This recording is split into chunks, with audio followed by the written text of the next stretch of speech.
जय श्री कृष्ण। आज के आध्यात्मिक सफर में श्रीमद् भगवद गीता के अध्याय 3 से श्लोक संख्या 5। कोई भी मनुष्य एक क्षण के लिए भी अकर्मा नहीं रह सकता। वास्तव में सभी प्राणी प्रकृति द्वारा उत्पन्न 3 गुणों के अनुसार कर्म करने के लिए विवश होते हैं। कुछ लोग सोचते हैं कि कर्म का संबंध केवल काम धंधा करना है। अगर काम धंधा छोड़ दिया तो अर्थ हुआ कोई कर्म नहीं कर रहे।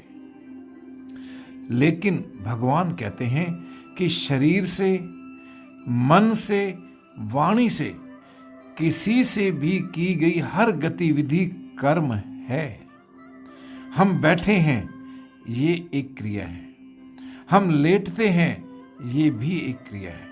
हम नींद में हैं, ये भी एक क्रिया है। मन सपने देख रहा है, ये भी एक क्रिया है।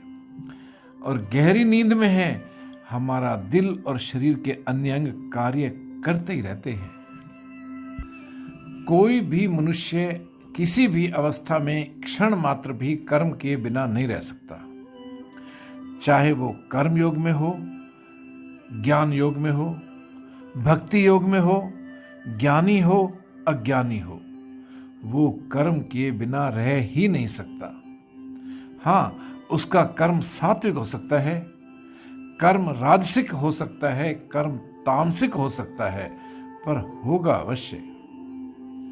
मित्रों, ये जीवन एक प्रश्न पत्र है, एक एग्जाम है जो हमें देना है। पास होंगे तब जब हम कर्म करेंगे। कर्म के बिना जीवन के एग्जाम में सफल होना संभव नहीं है। तो ये था श्लोक संख्या 5 अध्याय 3 से। जय श्री कृष्ण।